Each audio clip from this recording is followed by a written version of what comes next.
things have cycles, things, they know how it runs, okay?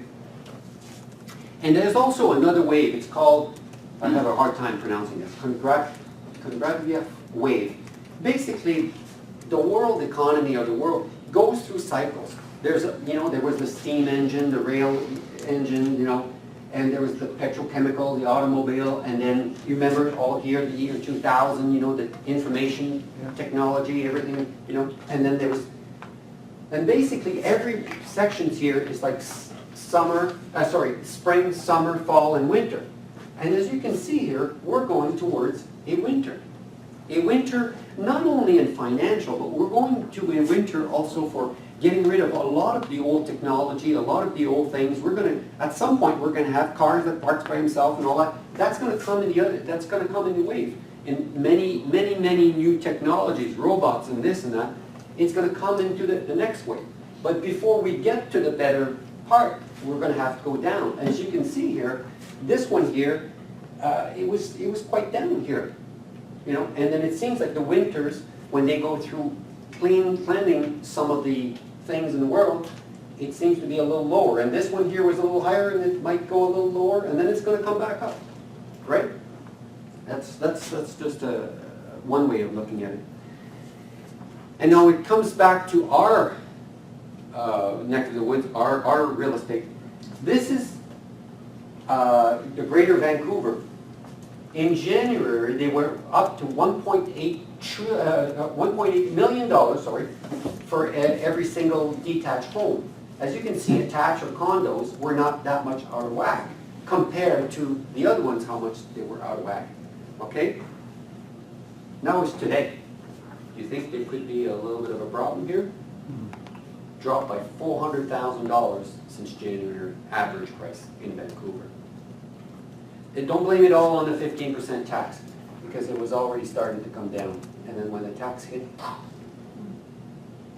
the 15% tax just exacerbated because that happened on the second. Exactly. Let's come to Toronto now. Toronto prices. This is a natural line where prices should be coming up, and it's pretty stable. It's up to 1954. And it goes down the line, up the line, up the line, down here. In 1989, we all know what happened in 1989. I bought my house right there. I still have scars behind my back. You want to see them? I mean, it hurt. It really hurt in 1989. From here to here, I lost 20% on my house. And that was a little wee bungalow. Some bigger house lost a lot more. It's because we were way off and we had to come back. But when it corrects, it's like a pendulum. You never seen those counterweights, those one little ball, like a swing? If you take one ball comes out of the other end. If you take two comes out of the other end. It's the law. You have more excess, you're going to have more corrections. It's just plain and simple. So in 2007, that's why we didn't really come down that much, but we followed the line for a little bit, and then we took off again. But we're probably up here now. That's why we're way off. I have an article that I should have brought with me. It says that Canada is the most overvalued real estate in the world in terms of income and rents. Other places are expensive too, but however, when we compare it to our rents and to our income, we're way out of whack. Investors can't make much money now with those prices in Toronto. You're just way out of line. So that's why most likely there will be a correction here too. How much? I don't know. Will you still have houses tomorrow? Yes. Maybe more. Maybe more. But the thing is, you'll have to wear a different hat, think differently, have a different language. Because I'm already preparing on working on an article right now that will say how to sell your house in a depressed market. I'm already preparing in my mind that right now. Okay? You have to see this one here.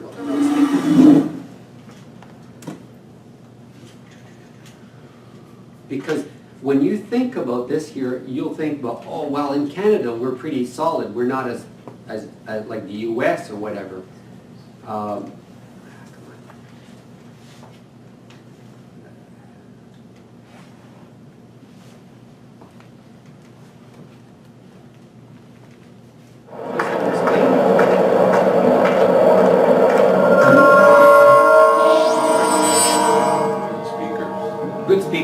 August 2016 was the worst performance for Vancouver's real estate in a very long time.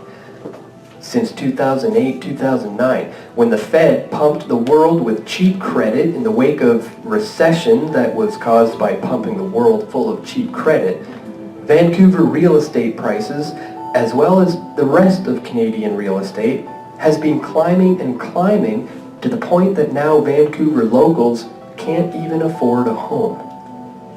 But how did this happen?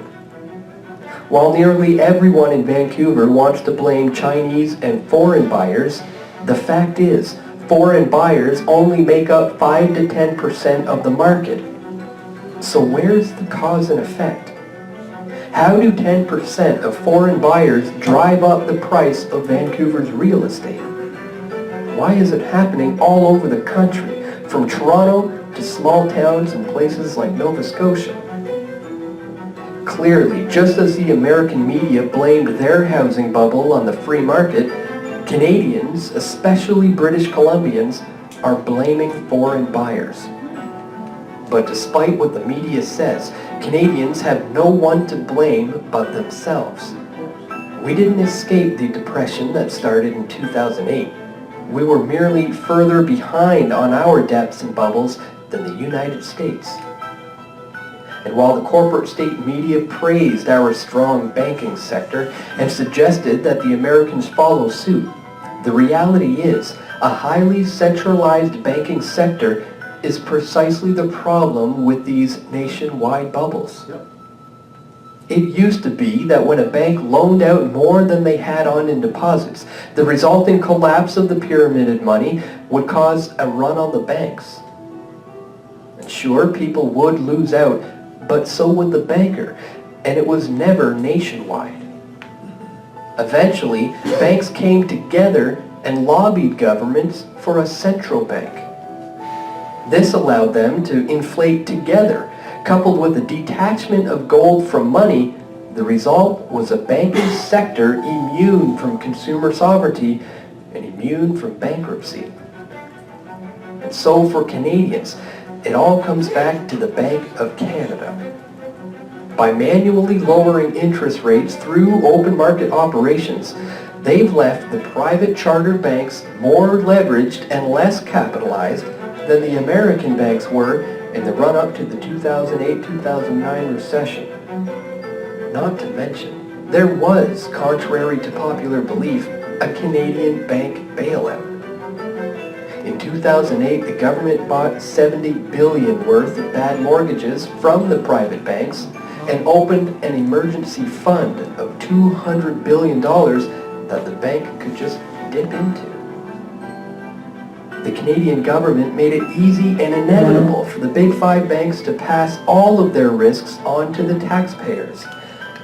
This in turn fueled more consumer debt and household mortgages. And that... You guys see this? See the derivatives that were exposed to Canadian banks? Don't think that the Canadian banks are perfect. RBC, 11.7 trillion dollars. Why Justin Trudeau's Liberals have passed bail-in legislation. Now, instead of looking to taxpayers to bail them out, the banks can confiscate their customers' deposits. But since nearly the entire country uses the big five banks, what difference does it make if it's taxpayers or the deposits of customers? What was once considered a hot housing market is now recognized as a bubble. But this is something that we here at PFT have been saying for years. We can't predict the future, but we can use some basic economic reasoning to predict the outcomes of an environment where interest rates are artificially low. Coupled with the Canadian Mortgage and Housing Corporation, Canada's version of Fannie Mae and Freddie Mac, the real estate market in this country is messed up, pure and simple. Especially when you consider that many of these mortgages, over $500 billion worth, have been compiled into securities that are traded on the market and insured by the federal government. That's what took down the American financial house of cards in 2008. Mutual funds and other investments ultimately tied to outstanding mortgages that couldn't be paid back. We're living in a financial casino, and like any casino, the house always wins. The Canadian government put a Band-Aid on the 2008-2009 situation. And now, as that Band-Aid weakens and peels off, we're getting close now to the day where it will be necessary to rip it off completely. But ripping off a Band-Aid always hurts. Perhaps, like last time, the government will just apply a new Band-Aid and ignore the infected wound underneath. This infected wound of fractional reserve banking, fiat currency, and central banking. But just as we have been doing all along here at PFT, we will continue to That explains it pretty well too? Yeah. Let's come back to that in a minute.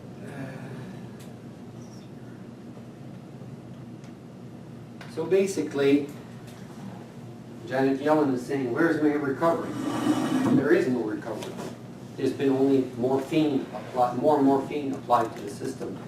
It's the same thing as a guy that's running a marathon and he's done this 20-kilometer marathon and he's tired and he just wants to take a rest, but they'll say, no way, I'm giving you another 5 Red Bulls and you're going to keep on going. Because it comes back to the granite countertop that I explained. Nobody wants a lesser standard of living, so does the bank. They don't want the game to stop because they're making a lot of money with this thing here too. Derivatives and spinning a lot. When you spin a lot of money like that, you make money. Okay? And like I said, we talked about just fun facts here. For every one job that Obama administration has created, 75 people have went on food stamps. So it's not rosy in the States in a sense. Look at all the people on food stamps now since 2008, and it's going through the roof. When they're saying 5% unemployment in the States, that's the biggest lie that they can shove down somebody's throat. It's unbelievable. There's 15 million people, 15% of people on food stamps. Come on. 50 million. Yeah, 50 million, 15%, sorry. 15% of the population. 103 million people are not out of work in the States. Another 48 million are on some form of social assistance. So you've got almost 100 million people. 103 apparently. So, and this Bush and Obama, you know, he talks about his legacy. This guy has spent more, but Bush has spent more than all of the previous presidents Combined. and now Obama has spent more than him and all the other ones. Yeah. So, wow. Basically, it's called human farming. Research that video online. It's from Stefan Willow.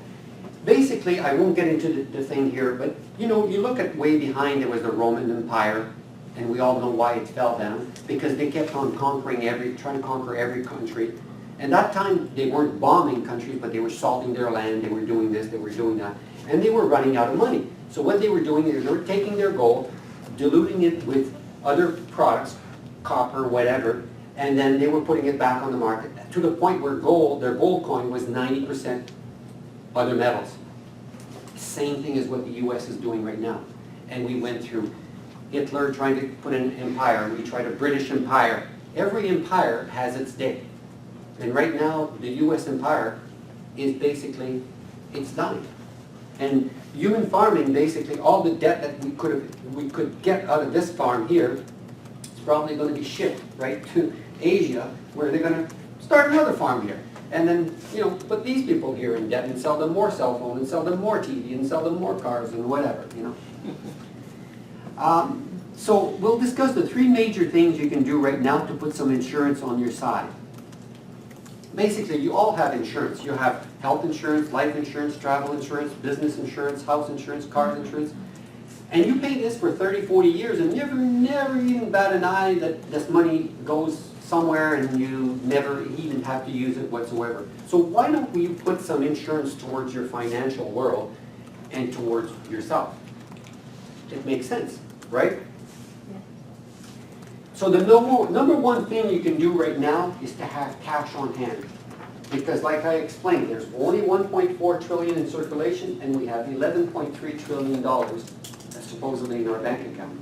So it could be, I'm not saying it will happen, but the possibility is there, because in 2008, when they pumped this almost $1 trillion in like a very short period of time, they were told that if they didn't put that money there, we were hours away of shutting down the world's financial system.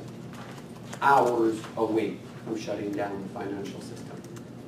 Was it true? I don't know, but apparently it was a real emergency to put that money through real fast. And like I showed you the other map, QE1 to get the economy going, then Japan, and now ECB, which is the European Central Bank. So they're all pumping money right now. If there were to be no problem, we wouldn't be pumping money.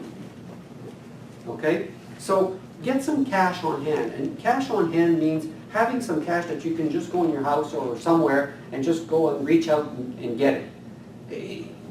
How much money is it? I don't know. 50 bucks, 500 bucks, $5,000, whatever it means to you. That you feel that, hey, if the bank would be unlimited ATMs, you know, just put you on $100 a day. No, I'd like to have $1,000 that I can reach out, you know, and have. I think it's very important. Like I said, ask the people in Greece how they, you know, is it still going on? Well, they've got capital controls now in Greece, and what they're doing now in Greece is telling the citizens they want a full account of all of their assets at their house. So jewelry, art, cash, they want the Greece people to give them by law, you know, what are your assets? Real, right. Wow. And also have food on hand.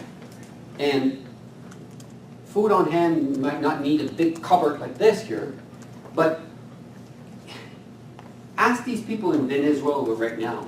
And if you haven't heard about this, it's not, I know it's not much on CNN, but just go and research on, you know, long lineups, hours to try to get a bit of groceries, people fighting, empty stores. It's not the problem of the food. There is plenty of food on this planet to feed 5 planets. However, the problem is distribution. The problem is credit. I was talking to Zen, and they said, as I was talking to him on the phone, he was Googling it up, and he said, you're right. He says, this company went belly up. And last week, they finally, 2 weeks ago, they finally got back online and running their ships by putting a $45 million line of credit to get them going.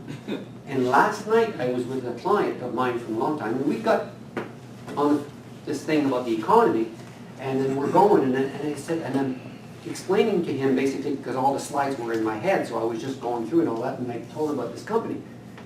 And this guy runs the division within Loblaws, you know, the Joe Fresh, the Joe clothing. He says, you were right. He says, we were scrambling because we were 2 weeks behind on our clothing. He says, it wasn't coming to us. So it's not the food that is not there. It's the coming to you that might be a problem. And don't be alarmed with, you know, like things like expiry date or stuff like that. A can of beans could be good for 20 years, for God's sakes. I mean, it's bogus. Again, it's something to get you to consume more of your food. Rice is could be good for 10 years, and beans, dry beans and stuff like that. We've really stocked up, Nancy and I, on a lot of things. Well, one thing, we have a lot of sprouts. You know what sprouts are, like seeds and whatever, that we can grow mung beans, we can grow sunflower seeds and all that stuff, because if it were to happen, which we're eating anyway, no matter what, in the wintertime, Nancy makes a lot of sprouting because we don't have a garden at that time, so we get a lot of fresh stuff to put right into our salad. So a lot of things like that. Toilet paper could be a real good luxury, way better than gold if there is, you know. And if you have too much, it could be a darn good bartering tool. So, you know. They'll buy it. Yeah, so I think you get the picture with that. Now, when it comes to gold and silver and why last, it's because, like I said, if you don't have the other ones, and if you have bar of gold in your cupboard and you have nothing else to eat, you ain't gonna be good, you know, you aren't gonna be able to trade. Let's say in the first phase, if there were to be a disruption, like Greece, for instance, when it happened to them, if someone had a bar of gold and they were going on the street, the guy says, no, I want more food. If you go to Venezuela right now, offer them a brick of gold. It's not in their interest right now. I need some milk, I need something for my family here. So that's why I put them in order like that. And tangible goods could be anything. You know, to me, like I said, we have cash, we keep money in the bank, we keep money in our invested here and there and all that stuff, but also tangible goods, like I said, toilet paper, or, you know, as soon as I can buy my winter tires, I'll buy them as soon as they become available, the ones that I want, and so on and so on and so on. Turn them into good. Turn your cash into goods, because your cash could be devalued or whatever. So have the stuff that you need, that you think you're going to need, and having social skills too. Social skills, if there is a disruption of something, and I said, I hope I'm wrong. And Paul and I, we talked about this 1,001 times, and that's our fear, that it could be very disruptive. Because we have created this monster bubble of debt that's going to have to, it's all going to have to come to the one door at one time, and there's going to be millions of people going to have to go through this one door. It could be disruptive. Could be. And having social skills. Social skills is, you know, being able to fix this, being able to do this, being able to do that. It's very good to have whatever you have, because you might have to go and help your neighbor or whatever. Like I said, I might be painting a picture that's dim, but hope it never happens. Okay? And why gold and silver? These guys are buying more gold and silver than you can shake a stick at. China is producing 450 tons a year, and they haven't sold an ounce, and they're telling their people to buy everything. They're setting up shops everywhere in China, and they're really, really pushing the people to buy gold, and not an ounce of gold is allowed to go out of the country. And they're scouring the earth, basically. One of the Swiss refinery, the Chinese, they're trying to buy everything that they produce, like 50 tons a month or something like that. They said, no, we'll give you 25 tons or 20 tons, and we have other customers, we have to appease other people, because they're getting ready. China and Russia are like this right now. They're big, big allies. They have to, because they're trying to fight the big bully on the street right now. And the big bully is anyone that tries to defy the US dollar.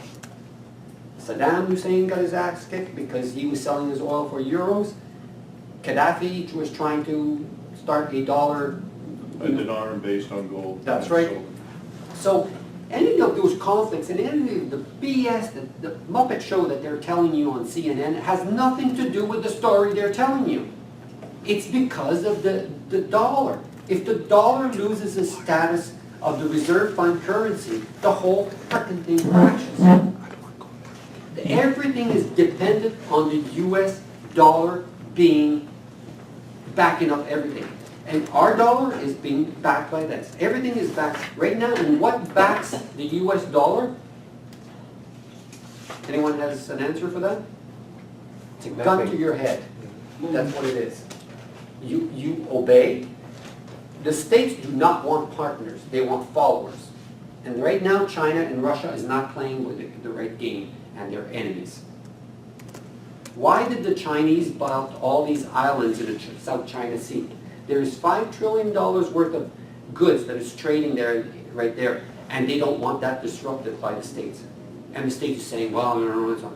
Bullshit. It's all about they're trying to protect their own good. China will not attack anyone. I don't think so, unless they're really provoked. But they're giving their seal of approval behind apparently the enemy of the state, which is Putin. And this guy has already appealed to the world right now and saying, is there anyone that can talk sense into the West administration, basically? Because he doesn't want to fight. It's the other one that wants to fight. This is how much gold they've bought. This is just Russia, but I can pull out other charts of China also. It's just crazy. And the numbers that they're publishing of what the China, they say they have 1,100 tons. It's bogus because, like I just told you, they produce 450 tons a year for at least 10 years, 15 years, not an ounce have come out of their country. when they're gonna come out on October 1st, they're gonna be introducing to the IMF, okay? Supposedly, they're supposed to say how much gold they have. Nobody will ever tell you how much gold they have. They won't, they'll lie. It'll be significant. It'll be significant. Will it be more than the States?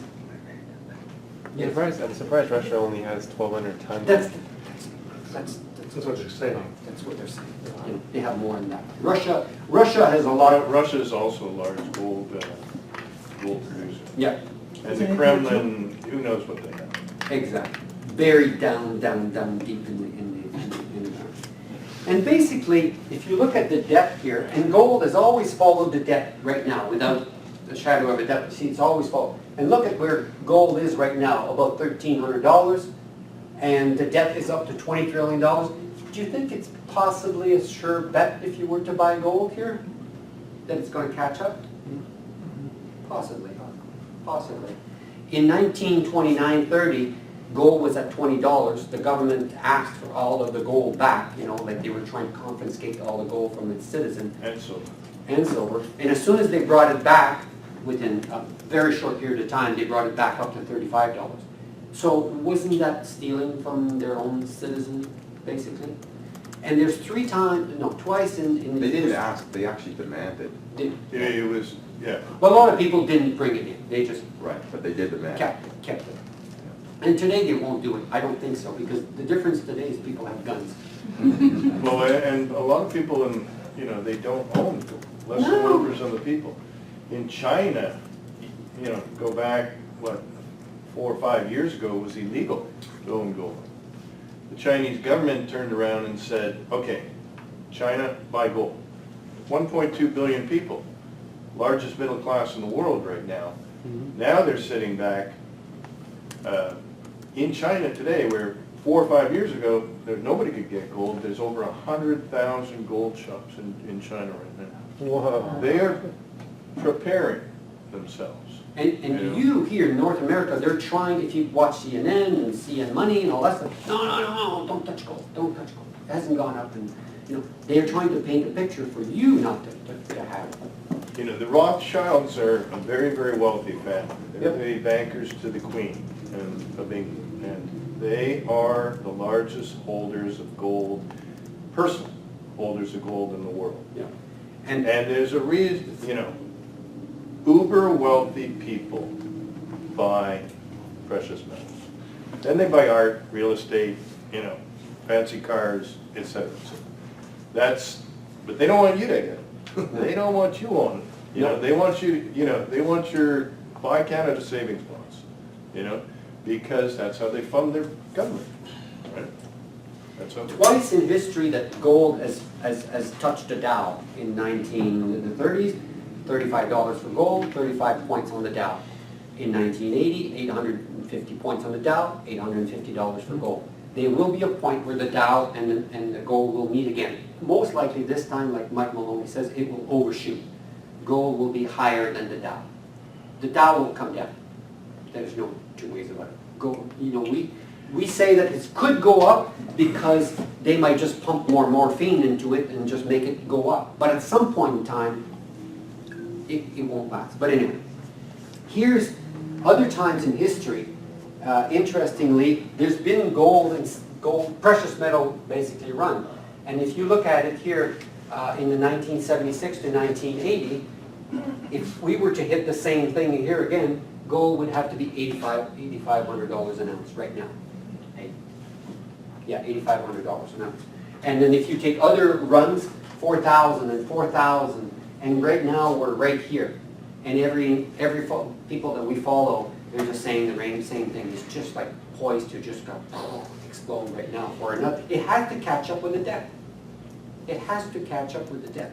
Well, it will, and you also have to remember, there's not an unlimited amount of gold in the world. It's rare. Silver as well. They can print money. There's no problem pumping the printing press, right? But they just can't go and dig up gold. I mean, it's rare.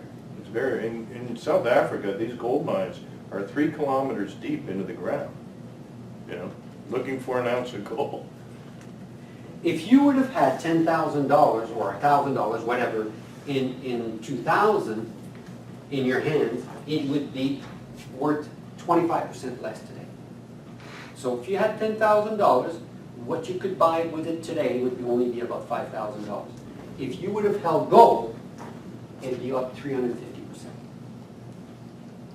So you can't focus on gold, on what they're manipulating for 3 or 4 years. You have to look at gold at a bigger picture.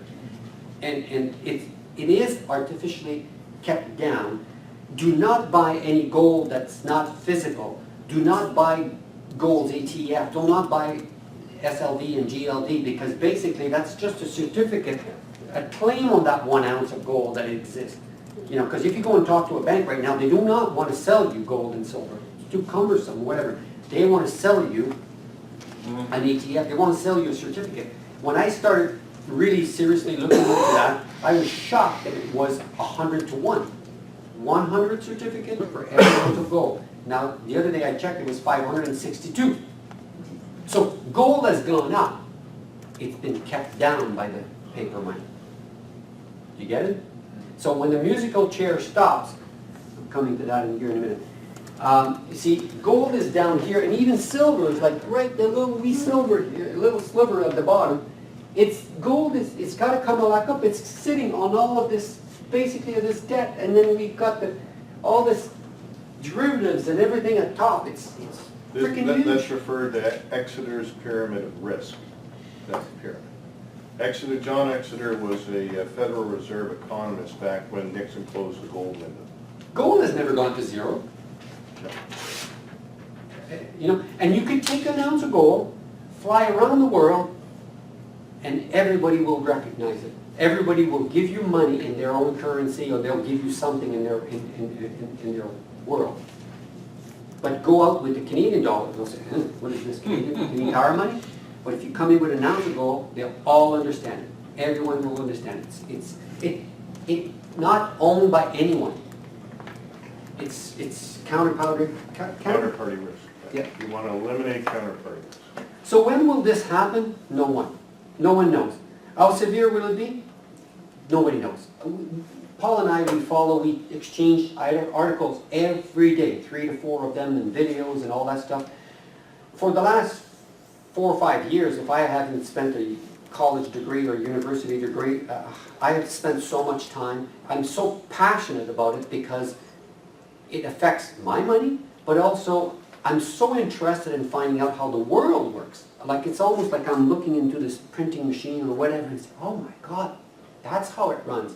Like, it's like Paul and I, sometimes we talk to people and they almost like physically, not attacking us, but you know what I mean, like verbally attacking us. What can we do? I mean, we've gone down the rabbit hole so far now that we know the rabbit is dead. There ain't no rabbit coming out. And we cannot unlearn what we've learned. We cannot. It's like someone that has a Jesus moment. Tell them that Jesus doesn't exist that day. I mean, you'll get shot. You know? You know what I mean? So we went down there and there's no rabbit. I can tell you that.